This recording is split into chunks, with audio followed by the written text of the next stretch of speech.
Hey, thanks for joining me. I have covered very little Frank Miller's Sin City, and it's time to rectify that.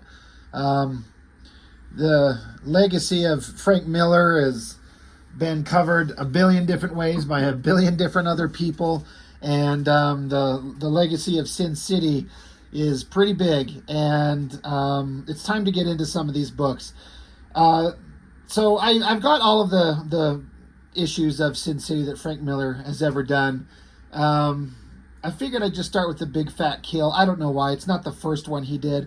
I suspect it's maybe the most popular one. I don't know if that's exactly true, but I feel like this was just kind of, I don't know, Frank Miller doing Sin City in the best possible way that it was ever meant to be realized. And I don't know. Maybe people think that the first one is the best version of it, The Hard Goodbye. But I feel like he kind of refined his storytelling and his artwork as he moved through the books, the different various storylines. And the Big Fat Kill, this series here, I don't know, in a way it kind of feels like it's kind of the peak of it all. I think maybe the only one to kind of give that a run for its money is A Dame to Kill For. Or maybe the Yellow Bastard. It's hard to say. I mean, they're all basically really, really good stuff. But the Big Fat Kill, we'll start here. I don't think I'm going to go through every damn book in one sitting. One issue, maybe two. We'll see how it goes. But my first exposure to Sin City is I just remember being with my brother, and we're in a local comic shop, and just flipping through the wall, perusing the wall of comics, just looking for something, because that was at the time when, you know, Image Comics was getting going, and it was such a big, exciting time. It was just so crazy, and I was a young kid who had no real idea what the real history of comics was like. If I had ever heard of Frank Miller, it was only in passing, seeing his name on other things. You know, maybe I see him in magazines or write-ups, or I had read the Daredevil issue where Elektra dies. I knew his name from that. And I think I had heard of Sin City. Just some comic that this guy's doing. Okay, whatever, that's fine. But then when I'm at the shop and I pass by the wall, and there's this comic. It says Sin City, and I pick it up. And again, it wasn't this series. It was A Dame to Kill For. But it was similar in that the cover was like a heavier, thicker, I want to say cardstock kind of thing. And those individual issues of A Dame to Kill For were black and white covers for the most part. Sometimes there was like a splash of red here and there. But black and white. And then the insides were black and white. And I had never, ever seen comics like that. And now, I know that comics like that exist, but I was just, you know, an early teenager, just barely getting into the comic collecting world. And I grew up in a small town that had nothing. I was buying my comics from a local drugstore. It's not like I had a comic shop. And then on occasion, during the summers, we would visit a family up in the big city. And my dad was always good enough to give us the opportunity to at least once go stop at the local comic shop. And there's just a mountain of stuff. It's almost overwhelming. But I knew I was kind of looking for something different. And to see a comic in black and white, I was kind of intrigued, because I was intrigued in addition to the fact that I was learning to draw, and I liked comics, and I liked to draw comics. It was really, really, really terrible stuff that I was doing as a very early teenager, like we all do. But get to see what these things could, like a comic could be like in black and white. It was just eye-opening to me. So, and I'll talk more about that when I get into A Dame to Kill For, but the Big Fat Kill. I mean, immediately, you know that you're in something different than your typical Marvel comic or DC or whatever. There's no ads. There's not the standard, like, splash page, and it's just littered with text and copyright and indicia and who wrote it and who did the pencils and the inking and the coloring and the editing and the editor-in-chief and whatever. This is an artist, a storyteller who's like, I'm going to make a story and make a comic and make it different, and I'm going to tell it the way that I want. And just flipping it open and have just these big fat letters and then a little panel in the corner that's just taking you right into the story. It's so well done. It's so interesting. The other thing I can't not mention is obviously there have been 2 movies based on the Sin City, and really the first one's the only one that's really good. The second one was too late, too different. I don't know. It just, no one gives a shit about the second one, really. But the first one, and that I can't separate the comic anymore from the movie. Like those voices, those actors, I see them all now because the movie and everything that it's influenced is connected forever with the comic. It's kind of, I mean, I don't see it as a bad thing at all. But Brittany Murphy, was that the actress's name here? And then Benicio del Toro playing this guy, and then I can't remember the guy's name. God damn it, Clive something, I think, playing Dwight. You read the dialogue, and again, the great thing about those movies is that it's not exactly word for word. I mean, they get into the script and they edit it down a little bit. They don't say every word, but it's almost every word. So it's pretty damn good. It's a pretty good movie. The comics are still better, and that's always the case. But getting into the story, for anybody who doesn't know what the story's about, it starts out with a girl behind a door here, and a guy that she's been intimately involved with on some level is trying to get her to open up the door, and she's not letting him. She's telling us through all her, talking to him here, he's a jerk, he lied to her, he beats her up, he's drunk, he's scum, and he's just trying to be like he says shit like, he's like, I know you're angry, and I forgive that without you even asking me. Like, the subtle dialogue of him being like a manipulator and an abuser is so well done. And you see here that the girl, Shelly, she's got another guy in here. And I remember seeing this, I'm like, oh, look, we got full-on male dong, in the comic. Now it's not like it's focused on. It's just the guys walking around without anything on. And, you can show it or you can not show it. And hell, why not? Just do it. But, so he's there with her, and she's trying to send off her jerk-off ex-boyfriend to get lost. And so he tells her, like, open the door, go ahead, let him in, I'll show him what's up. And she's like, God, no, don't do that. You don't know how bad this could get. This is my place, this is my apartment, you're my guest, you need to abide by my wishes, please. Like, just don't get involved. He's like, all right, that's fair, But just remember, he's got a bunch of his buddies out there, they're all drunk, and they're all pissed, and they're going to start some shit. I'm going to be stopping a lot and just looking at Frank Miller's artwork, especially when you see what he's doing these days. I don't know what the hell's happened to him. But this kind of heavily shadowed figure, there's no outline around the outside of the figure. It's just defined by the shadows. And then the Venetian blind shades crossing over him. And then the great anatomy. That shot is so good. I mean, everything's good in these things.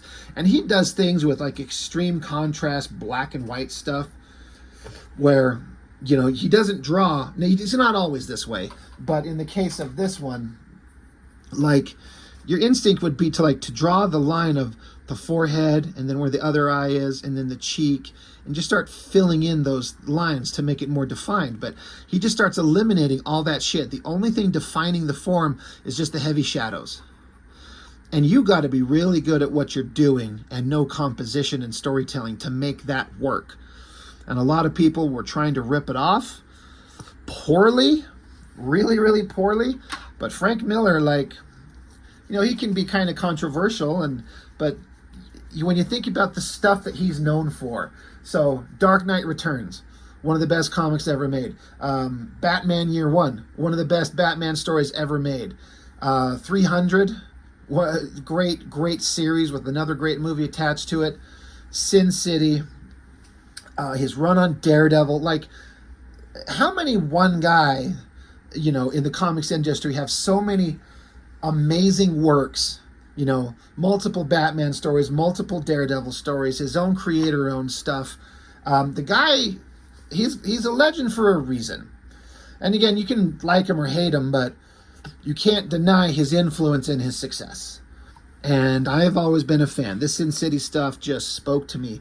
Like, I wasn't bored of superhero stuff, but reading this was just a whole other thing that was just super fun, super eye-opening. But anyway, the cop, Jack, or the cop, well, I just spoiled it for you. Spoilers. Everyone knows what these stories are, but if you've never read them, then, spoiler. We don't know who this guy is. He's just a jerk-off boyfriend. But he's like, I swear I could hear somebody in there. You're talking to somebody. Is there somebody in there with you? And she's trying, kind of, she's telling him off, giving Dwight here a moment to get dressed. Meanwhile, the guys all burst into the room.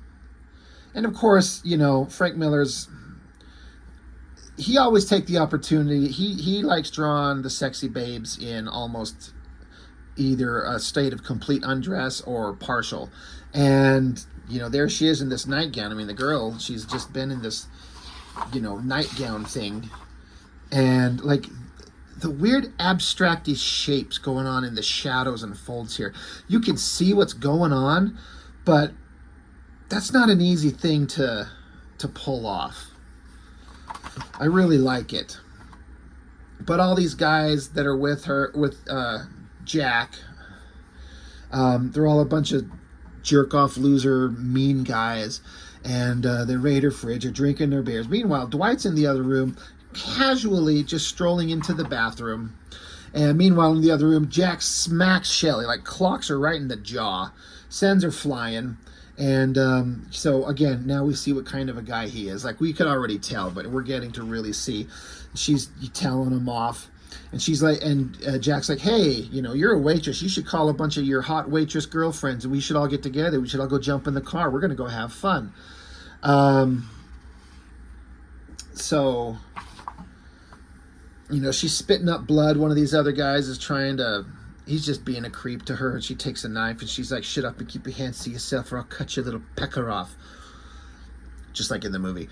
Other guy pulls a gun on her. Meanwhile, Jack's in here taking a piss. Dwight's behind the shower curtain, just hanging out. And, Dwight's, he's kind of had enough. He said that he'd stay out of it, but he can tell what this guy's doing. So with Shelly not being able to watch, he just comes from behind with a razor blade and just completely sneaks up on the guy and puts the razor to his knife. And he just threatens him, like, you get lost? Get out of here now. I will cut you in ways that'll make you useless to a woman. Don't ever contact Shelly again. And, oh, by the way, because, Jack's like, you're making a big mistake. And Dwight's like, yeah, you made a big mistake. You didn't flush. So he dips his head in the toilet where he just pissed. The thing about Dwight is we were introduced to this character in A Dame to Kill For, and he's gone through some changes, and he's kind of like the ultimate badass. So anyway, the guy pulls his head out of the toilet, pulls his gun. Dwight's gone. And then what we see is this is another one of those amazing drawings. This overhead shot, kind of like a bird's eye view looking down. The shadows on that figure, and, the perspective on the buildings, the way he's just standing out there, his coat and his hair billowing in the wind. That is such a great drawing. Like, again, it's all great drawing, but, God, I just look at that, and I'm like, I just stared at that. I'm like, God damn, is that good? Anyway, Jack takes the hint. He gets in his car, and he's going to get lost. He's out of here. And so Shelly's like, she's like, what did you do to him? And he's like, I just told him off. Don't worry. He won't be bugging you anymore. And she's kind of apologizing for, kind of the night being ruined. And she's like, I've done some dumb stuff. And he's like, well, considering I'm one of those dumb things, I can't give you too much of a hard time about that.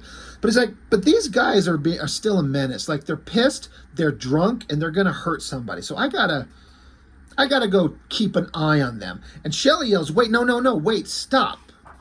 But then he's already gone. He's jumped. He's leapt down. And the text box is saying like how the passing helicopter kind of mutes what she's yelling at him. She says something to him that sounds like stop. But he can't be sure. Whatever, big deal. So he gets down to his own car. The other guys are just taking off. And so he's going to keep up, chase him down. Of course, there's cops out there running around. This is another one of those interesting things. Not every time, but almost without fail, Frank Miller has made a point to cars never touch the ground. There are these machines that are speeding around, and he's always got them like off the ground, like they're zipping around fast. And I get the point, and it's certainly a stylistic thing that makes sense and feels very Sin City for him. I don't know if it quite works, but that's just me. That's just kind of a personal opinion, but I'm not saying I would change it, but I wouldn't do it. But I'm not Frank Miller, obviously. But he's sitting here thinking about he's going to stop these guys, but he's also talking about how he says that Dwight's basically a wanted murderer. And if the cops find him and figure out who he is, he's in a world of hurt. So now there's a cop behind him. He's like, shit, what do I do? If this guy pulls me over, he's like, I don't know if I have enough money on me to bribe him. He says, I don't have nearly enough cash on me to bribe this cop. And even if he did, it's always one of the chance that this cop is one of the good, honest cops. What if my fake ID doesn't fool him? So he's starting to panic a little bit. Like, he shouldn't actually be out here doing this shit. But now he is. He made a choice, and now the cops are chasing him down. But fortune favors him. The guys, Jackie and the other guys, as they're driving down the road, they slam into another car. And the cop, he sees that. He's like, fuck, I'm not interested in this little Cadillac now. I'm after the guys who slammed into that other car. So now we get a shot of Jackie and his other slimeball guys, the cop car, and Dwight in his big old Cadillac. And this is another one of those wild shots that my brain would never let me draw it because it's so abstract. But it's like in the background here, we're seeing a cityscape, but it's looking at it from way high in the sky, looking down at it. But then the street is like tilted, like the perspective that the cars are on make no sense with the perspective that the city building is on. But it's just kind of abstract artistic expression. It's not supposed to be realistic. You're seeing the city. They're coming down the hills from the high up. Maybe they're in a place where there's mountains and hills, and they're coming down a road down to the city. And so it's an exaggeration of the scene. But it's a really weird thing. But it also works because Frank Miller makes it work. And then they go into a place called Old Town. Yeah, and the cop that's chasing the first car, he's like, the cop shuts off his siren, not sure how to play it. He knows he's not the law, not in Old Town. The ladies are the law here, beautiful and merciless. If you've got the cash and play by the rules, they'll make all your dreams come true. But if you cross them, you're a corpse. So, I've heard some people talk about how Frank Miller's always got to have prostitutes in his comics, and I don't know if there was something like that in Daredevil. I think there were things like that. I think he had Catwoman in Year One be a prostitute. It's just like one of those things he just leans into. Sexy babes willing to pay, if you're willing to pay for sex, you can have the hottest girls. That's what Sin City, the girls of Old Town are. And this is another one of those great shots. Like, the perspective is like this high angle shot looking down. And again, it's kind of just abstract-y shapes. You can't exactly see what you're looking at, but then you can completely see. There's her nose and her mouth and her hair, some kind of crazy outfit. Same thing with these girls here. It's like, you have to be so good to pull this off, to get these weird shapes kind of come together in the composition to make sense of what we're looking at. It's really good. And then again, there's some places where, Frank will put a lot of text. I like how he does it. He puts it along the side to keep the text off the art. I kind of personally appreciate that. You know, it's a lot of text to read, but then he'll get into places like this where we're just going off the story by what the art tells us. Bunch of hot babes, they're all armed to the teeth, start pulling out their guns, and the cop, the actual cop that was chasing them, he flips around and tears off out of there. He just disappears. He's like, you know what? I don't care what's going on. I'm not going to start some shit in Old Town. The rules are the girls run it. And so they just take off. So then Dwight just kind of, you know, slides by in his big old caddy. And then look at this, again, the high contrast shot that Frank Miller does. So, you know, the girl's skin, her bare ass, but the only thing that kind of defines anything is her fishnet stockings, her garters, and her thong. You know, it's just that black and white look. And like, that's a lamp post over here, but it looks like a little light bulb floating in the air. But it works. Like, if anyone else tried to do this, it probably doesn't work. There's very few artists that pull off stuff like this in the black and white. So we get with, you know, Jack, the guy, the scumball boyfriend, and all his buddies. He's like, huh, see? The cop's gone. I knew exactly where to take us. And they're like, all right, let's go find us some girls. That's what they want to do. So Dwight keeps creeping up on him, kind of following him just to keep him in check. And then, you know, Jack, he's kind of scopes out this one girl, checks out her ass. She turns and looks, and he pulls up right next to her. And he's like, hey there, baby. Hey, you know, I got money. Get in the car. We'll have a good time. She's like, oh, I just got done working the day shift. It's been a long day. And then, of course, we get this elevated shot up on the corner of the building. I'm trying to remember the first time we ever saw Miho. I don't think she was in The Hard Goodbye. It's been a long time since I flipped through that book. So somebody will have to correct me. I think she was our first appearance was in A Dame to Kill For. God, I didn't bust these out and go through them to check out the time frame. But anyway, Miho is one of the more interesting, maybe arguably the most interesting Sin City character, because she's the ultimate badass. And you know so little about her. And it's the mystery, in my opinion, that makes her fascinating. Because Frank Miller was smart enough to not over-explain who she is or what she does.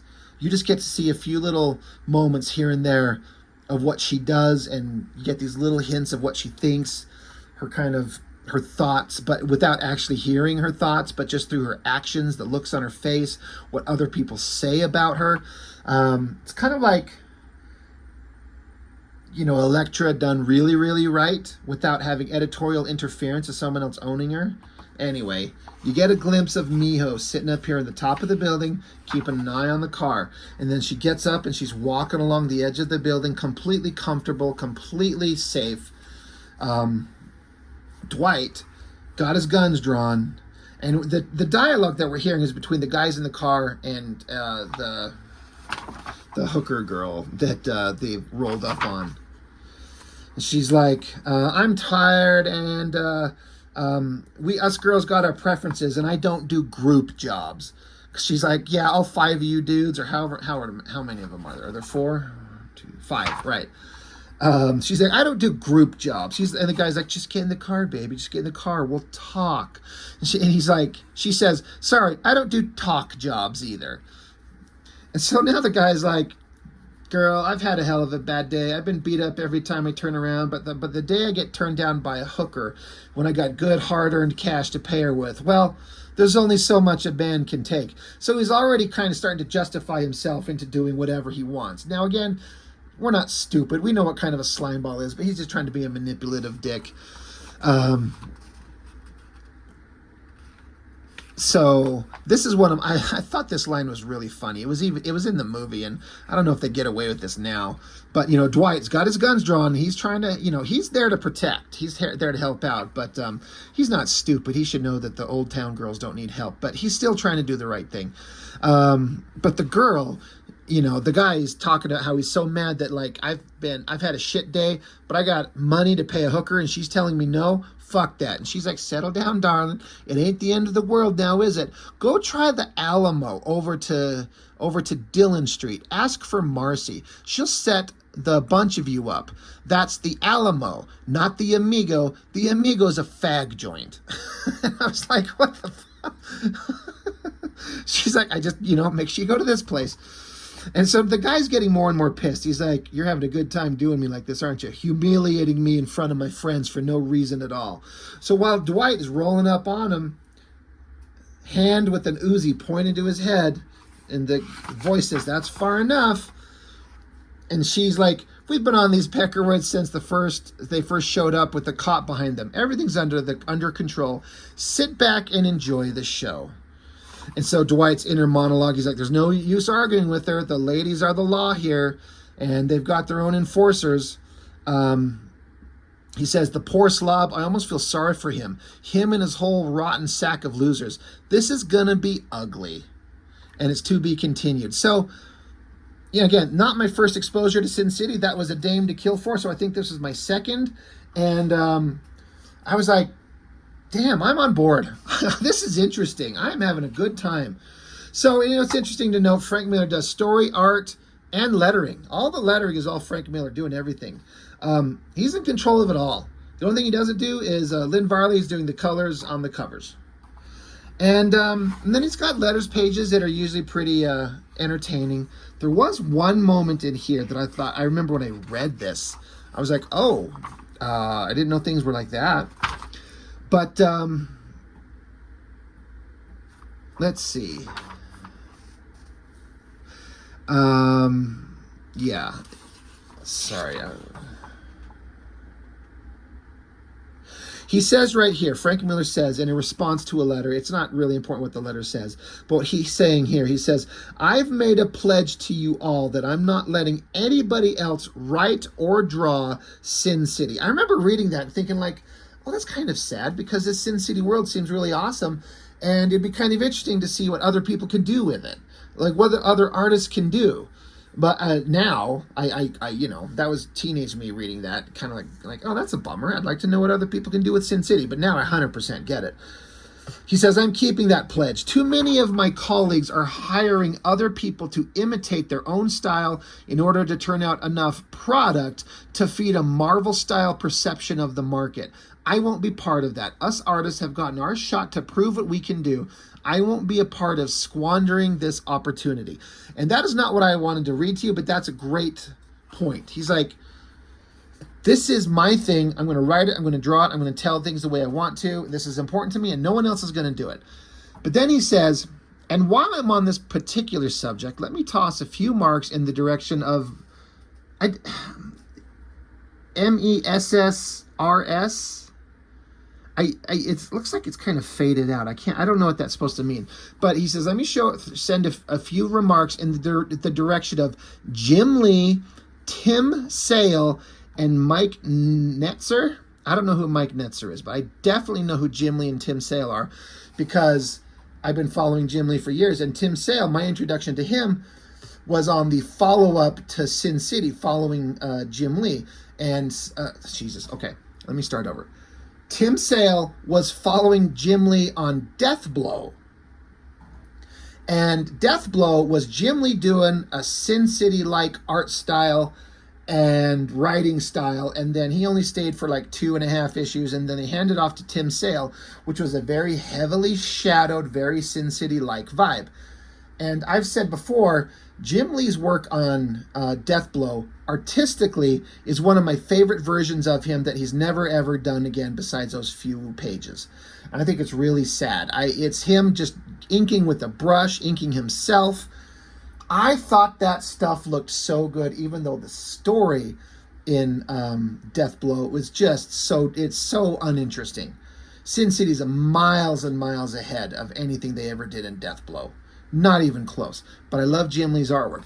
But Frank's saying, To Jim Lee, Tim Sale, and this Mike Netzer guy, no, I'm not flattered. Not anymore. If there's anything that you should have gotten from Sin City, it's the inspiration that comes from seeing another artist find his own voice, his own vision, applying the lessons and observations that come with developing an approach that makes his own kind of art style and his own kind of comic book.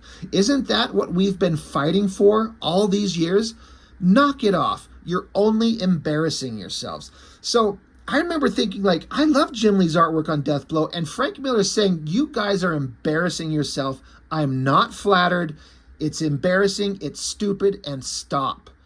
So I was like, oh, that kind of sucks. I want everyone to get along, and I want to see more Jim Lee Deathblow art style, which you never, ever, ever will again. But I just thought that was a really interesting thing that stood out right there. He's telling them, like, you guys are aping my style. Just stop. Go find your own style, he's saying. And you know what? That's fair. Just because Frank comes along and does this amazing thing, like, don't just try and copy him. Go find your voice. Let Frank have his voice. You go find your voice. And then he would throw in these pinups in the back. Jim Silke, is this how you say his name? Silke, I'm guessing. It's a really nice drawing, really kind of soft and feminine figures, not the hard edge like Frank Miller uses.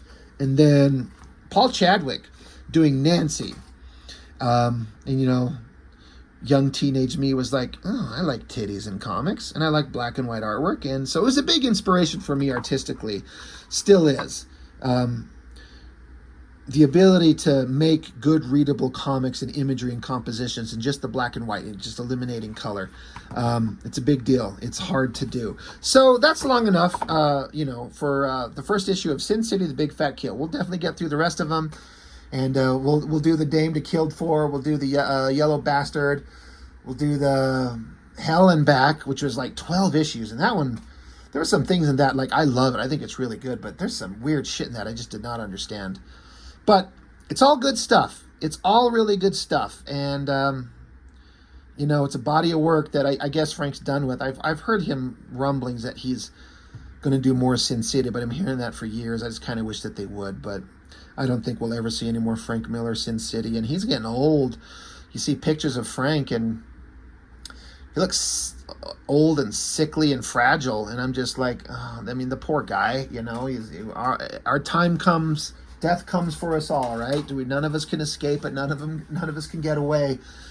So, you know, it reminds me, you know, like, I'm approaching 50, and it's like, that's why I'm making my own damn stupid fan comic and doing my own artwork and just plugging away. I'm like, get as much creativity done as you can. Just make your shit. Make your work, because that clock's a ticking, and it will, that alarm will go off, and it'll all be done. You don't know when. So get out there and make your comics, right, guys? Read more comics, make more comics, make your art, paint, draw, write, sculpt, play music, whatever. Go make your art, because there's enough shit in the world. Go make something interesting and leave a legacy for people to follow and know a little bit about who you are with your art. So that's all I've got for now. So thank you for watching. I really appreciate it. I'll see you next time.